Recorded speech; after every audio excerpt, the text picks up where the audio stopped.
आरा मक्खी, pendant bug और एक डायमंड बैगमोथ। ये 3-4 कीट और अन्य भी इसमें कीट लग जाते हैं। अब साइपरमेथ्रिन जो 0.25% आता है, इसको आप 5 किलो प्रति एकड़ के हिसाब से देना है। पाउडर डस्टिंग कर दिया, तीसरे दिन देखना आपको चमत्कारी लाभ दिखेगा उसमें। किसान भाई सरसों की खेती करते हैं तो उसके अंदर अपन देखते हैं कि जैसे अपनी फसल ग्रो होती है, 5-6 दिन की फसल आती है, उसके बाद में अपन देखते हैं कि धीरे धीरे अपनी फसल जाने लग जाती है, यानी कि पौधे मरने लग जाते हैं और खेत में पैचेज बन जाते हैं, जिसके बाद में कम पैदावार होती है और फसल अच्छी ग्रोथ नहीं कर पाती है। आखिर क्या कारण है जिसके कारण अपनी फसल में पौधे मरते हैं? इनका अपन कैसे उपचार करें? क्या इनमें कीट की समस्या है या कोई रोग की समस्या है? हमारे बीच में मौजूद है एग्रीकल्चर एक्सपर्ट, जो तमाम जानकारी इसके बारे में देंगे कि किसान किस प्रकार अपनी फसल को बचा सकते हैं इस अवस्था पर। अगर इस अवस्था पर अपन फसल को नहीं बचा पाए तो आगे चलकर अपनी फसल में काफी नुकसान होगा। सर जी नमस्कार। नमस्कार, राम राम किसान भाइयों। मैं बनवारी जी नाडला, मैं नाडला बाबा कृषि फार्म से बिलोंग करता हूँ। सर जी, जो अपने सरसों की फसल है, कई किसान भाइयों ने बुआई कर दी, कई किसान भाई 1-2 दिन में भी बुआई की है। बिल्कुल तो जिन्होंने पहले बुआई कर दी उनके खेतों में अपन देखते हैं कि पैचेज पड़ रहे हैं, बिल्कुल बिल्कुल यानी पड़ रहे चकते पड़ रहे हैं, उनमें फसल जा रही है बीच में से। हैं। और जो किसान भाई अभी बुआई किए हैं वो आगे चल के इस समस्या का सामना करेंगे। बिल्कुल तो बिल्कुल। आप किसान भाइयों को बताइए कि आखिर ये समस्या क्या है और इसके लिए किसान भाई कैसे उपाय करें? देखो, आपने शुरू में बहुत अच्छा प्रश्न किया है ये, कि किसान भाई क्या लापरवाही कर देते हैं। देखो, और उनको ज्ञान भी नहीं है, अनुभव भी नहीं है। कई किसानों को नहीं है, जो शुरू में जो खेती कर रहे हैं उनको अनुभव नहीं है, और जो करते आ रहे हैं वो तो इस चीज का पहले ही लाभ ले लेते हैं। तो किसान भाई सरसों का क्या, जिस दिन से हम बुआई करेंगे 7 दिन के बाद में वो करीब करीब ग्रो हो ही जाती है। 8 दिन, 9वें दिन, 10वें दिन तक तो वो पूर्ण रूप से ग्रो हो जाती है। अब जो ही ग्रो होने के बाद में, जैसे जो ही सरसों अपनी बाहर आई और अपनी एक जिम्मेदारी बन जाती है बेस्ट वाली, क्योंकि जो सरसों करते हैं उनको बहुत जरूरी है कि कीट प्रबंधन का ध्यान रखें। अब कीट प्रबंधन का ध्यान रखने में क्या अपने को करना पड़ेगा कि अपने को एक पाउडर डस्टिंग करना पड़ेगा, और वो बहुत जरूरी है। सर जी, आपने बताया कि किसान भाई इस समय अपनी फसल में डस्टिंग करें, तो पहले तो ये बताइए कि सर जो इस समय अपन डस्टिंग करेंगे वो किस लिए करें? इसमें कौन से कीटों का प्रकोप रहता है जिनका किसान भाई ध्यान रखें? देखो, इसमें निम्न प्रकार के कीट लगते हैं, जैसे आरा मक्खी, पेंडेंट बग और एक डायमंड बैगमोथ। ये 3-4 कीट और अन्य भी इसमें कीट लग जाते हैं। तो ये क्या है कि एक जगह से खाना स्टार्ट करते हैं और उस जगह क्या ग्राउंड बना देते हैं। इनका ग्राउंड रहता है एक गोलाकार या लाइन में, तो एक ही जगह से करते हैं। ऐसे नहीं कि यहाँ से उठ के फिर दूसरी जगह चले गए खेत में, वो वहां का कीट वहां खाएगा, यहाँ का कीट यहाँ खाएगा। तो क्या है कि इसको बहुत जरूरी है कंट्रोल करना, नहीं तो आपका खेत धीरे धीरे धीरे खाली हो जाएगा। क्योंकि 20 दिन के अंदर, 18-20 दिन के अंदर तो खेत करीब करीब खाली कर देते हैं ये। तो किसान भाई को बहुत ज्यादा घाटा हो जाता है।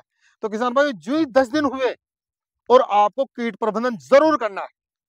अब इसमें क्या है, अपन स्प्रे भी कर सकते हैं और डस्टिंग भी कर सकते हैं।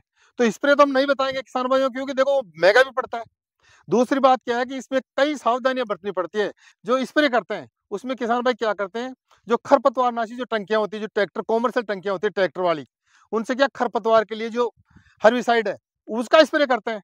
अब उसको चाहे कितना भी आप धो लो, एसिड से धो लो, चाहे गर्म पानी से धो लो आप, मगर उसका असर नहीं जाएगा खरपतवार का। जैसे उसने 240 दे दी, उसके अंदर 240 का स्प्रे दे दिया, और फिर आप सरसों पे कर रहे हो, धो के करके टंकी को धो के और सरसों पे स्प्रे करवा रहे हो, तो 100% आपकी सरसों क्या है, मुरझाएगी और उसका असर जरूर आएगा। चाहे आप उससे कितनी भी गर्म पानी से धो लो, एसिड से धो लो, चाहे साबुन से धो लो, कितना उसका असर जरूर आएगा। किसान भाई जो डस्टिंग करेंगे उसमें कौन सा पाउडर ले, यानी कौन सा कीटनाशक ले जिससे कि अच्छा रिजल्ट आए और जो कीट आप बता रहे हो, पेंटेड बग, आरा मक्खी, डायमंड बैगमोथ, इन सब का कंट्रोल हो जाए और अपनी फसल भी अच्छी लहराए? बिल्कुल बिल्कुल बिल्कुल। तो किसान भाइयों देखो, सर ने प्रश्न किया, बहुत अच्छा प्रश्न किया है कि सर कौन कौन से पाउडर है जो डस्टिंग करे किसान। ये बहुत अच्छा प्रश्न है किसान भाइयों। देखो, फर्स्ट में तो लीजिए आप मैलाथिन, वो ले सकते हैं, और उसकी डोज रहेगी, सर ने डोज के लिए भी बोला है, तो डोज में साथ में बता देना चाहता हूँ कि 10 किलो प्रति एकड़ के हिसाब से आप इसको डस्टिंग कर सकते हैं। फेनवेल रेट 0.4% ले सकते हो, उसको भी आप 10 किलो प्रति एकड़ दे सकते हो। इसके अलावा किसान भाइयों आप साइपरमेथ्रिन जो 0.25% आता है, इसको आप 5 किलो प्रति एकड़ के हिसाब से देना है। फिर आप क्लोरोपाइरोपास भी ले सकते हैं, उसको भी आप प्रति एकड़ 5 किलो देना। तो किसान भाई इस प्रकार से आपको पाउडर डस्टिंग करना, और पाउडर डस्टिंग करना ही है, बुरखाना नहीं है। यहाँ से आप कहीं बुरखा दो, बुरखाना नहीं, आपको हाथ के प्रेशर से धुआं के रूप में उड़ाना है और हवा के विपरीत उड़ाना है। जैसे कि आप पाउडर देते आ रहे हो, हवा इधर चल रही है, आप इधर चल रहे हो, और धुआं के रूप में देना, पूरे खेत में आपके धुआं की तरह हो जाए। वो जो धुआं है वो सुबह 5 बजे या 6 बजे से 8 बजे के बीच में करना है, जब तक आपके पेड़ पे ओस की मात्रा रहे, जब ही देना है आपको। तो वो क्या है कि एक आवरण बन जाता है, पौधे के ऊपर आवरण बन जाता है, जो धुआं के रूप में वो जो गिरता है ना पाउडर, वो धीरे-धीरे उस पे आवरण बना लेता है और उस पे कभी कीट लगते ही नहीं है। और वो आपके जो पौधा है वो बुलेट प्रूफ के रूप में सेफ हो जाता है और वो ग्रोथ करने लग जाता है। कई फायदे मिल जाते हैं किसान भाइयों इनसे, पाउडर से। सर आपने बताया कि किसान भाई इन कीटनाशियों की डस्टिंग करे, पूरे खेत में एक धुआं के रूप में माहौल बनाते हैं कि पूरे खेत में वो जो नीचे आ जाए। ऐसा नहीं है कि तेज हवा चल रही है उसमें आप स्प्रे करो दूसरे खेतों में चला जाए। ये आपने अच्छी जानकारी दी।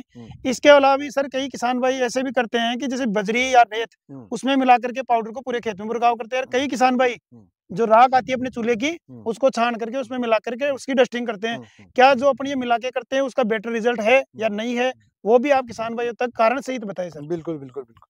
किसान भाई बिल्कुल ही रॉन्ग है ये तो फार्मूला। जो रेत में मिला के पाउडर की डस्टिंग करते हैं ना, वो तो बिल्कुल ही गलत है। उससे तो आपको कोई फायदा ही नहीं मिलने वाला। और जो राख में मिलाते हैं, उससे फायदा मिलेगा जरूर भी। क्या फायदा मिलेगा कि आपके पौधों को कैल्शियम की मात्रा मिलेगी। मगर जिस उद्देश्य से अपन कर रहे हैं डस्टिंग, जिस उद्देश्य से अपन डस्टिंग करने, अपना उद्देश्य क्या है, कीट प्रबंधन का, वो नहीं होगा।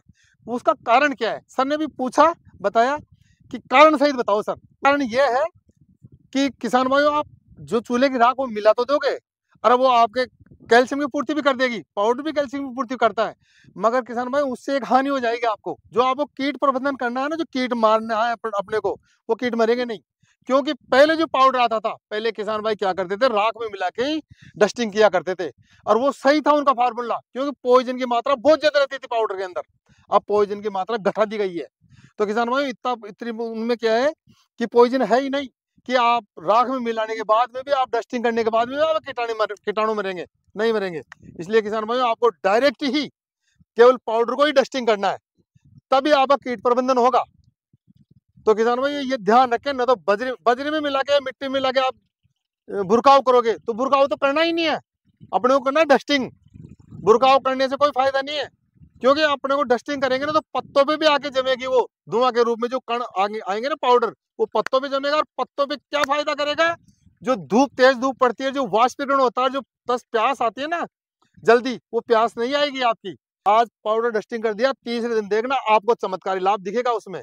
आपकी सरसों अलग ही ग्रोथ मिलेगा, आपको अलग ही ग्रोथ करेगी, वो आपको खेत में दिख जाएगा। तो किसान भाइयों, आपको ऐसी चीजें नहीं करनी है। ना तो आपको चूल्हे की राख मिलानी है, ना मिट्टी मिलानी है, ना बजरी मिलानी है। बिल्कुल आपको डस्टिंग के रूप में करना है, बुरखाव तो करना ही नहीं है। ऐसे बुरखाव नहीं करना है, मिट्टी से तो क्या बुरखाव होता है, वो उठता ही नहीं है पाउडर। तो किसान भाई इस बात का विशेष ध्यान रखें। सर जी आपने किसान भाइयों को डस्टिंग के बारे में सारी जानकारी दी, कीटनाशक के बारे में बताया कि कौन से कीटनाशक कहाँ मिले, कितनी मात्रा मिले, यानी कि तमाम जानकारी आपने किसान भाइयों को अच्छे से कारण सहित बताई है। इसके अलावा भी सर किसान भाइयों के लिए कीटनाशक के बारे में या अपने डस्टिंग के बारे में कोई विशेष बात हो कि जो कि अपने जो कीट लगते हैं प्रमुख रूप से, उनका किसान भाई आसानी से नियंत्रण कर सके, या ऐसी सावधानियां जिनका किसान भाई ध्यान रखे, चाहे वो स्प्रे से हो, चाहे वो डस्टिंग से संबंधित हो, उसके बारे में भी आप किसान भाइयों को बताएं। देखो किसान भाइयों, हमने जितनी भी जानकारी बताई वो बिल्कुल आपके हित की जानकारी बताई है, और हम बहुत मेहनत करते हैं आपके लिए कि हमारे किसान भाइयों तक सटीक जानकारी जाए। मगर फिर भी जो मोस्ट इम्पोर्टेंट बात है, जो सावधानी, मैं आपको फिर दोबारा बता देना चाह रहा हूँ कि हमने जो मात्रा बताई है प्रति एकड़ की, उसी का चुनाव करें। कौन सा पाउडर लेना है, वो सारी बातें हमने इसमें बताई है। कौन सा पाउडर लेना है, कौन से पाउडर को कितना एकड़ में कितना देना है, कितना किलोग्राम देना है, इस चीज का भी ध्यान रखें। अभी आपको बताते हैं इस चैनल के माध्यम से। हम पहले हमारे इस फार्म हाउस में, बहुत बड़ा फार्म हाउस है हमारे पास, उसमें क्या है, प्रैक्टिकल करते हैं पहले, और प्रैक्टिकल करने के बाद में उसका रिजल्ट देख के फिर आप तक ज्ञान साझा करते हैं किसान भाइयों। तो जो हम बताते हैं उसको सटीक माना करो, आप बिल्कुल राइट बताएंगे। हम बहुत मेहनत करते हैं आपके लिए। इस चैनल के माध्यम से, जो एग्री फैमिली जो चैनल है, इसके माध्यम से हम आपको अभी भी दे रहे हैं, आगे भी सरसों में जितनी भी बीमारियां हैं, कौन से पोषक तत्व देने हैं, इनमें क्या क्या बीमारियां आएगी और क्या क्या सावधानी आपको बरतनी है, हम आपसे ये वादा करते हैं। हम जुड़े रहेंगे और इस चैनल के माध्यम से जितनी भी सरसों में परेशानियां आएंगी उनको हम समाधान करेंगे इस चैनल के माध्यम से। तो इस चैनल से आप जुड़े रहिए। किसान साथियों, सर के द्वारा बहुत अच्छी जानकारी आपको इस वीडियो के माध्यम से दी गई। तो ऐसी जानकारियों को किसान भाइयों आप फॉलो करें, और इनके द्वारा जो बताई गई जानकारी है उसको अन्य किसान भाइयों तक भी शेयर करें, ताकि अन्य किसान भाई जिनको इस जानकारी का पता नहीं है वो इसका फायदा ले सके और अपनी सरसों की फसल को बचा सके। तो मिलते हैं फिर ऐसी एक नई वीडियो के साथ में। जय जवान जय किसान। जय जवान जय किसान।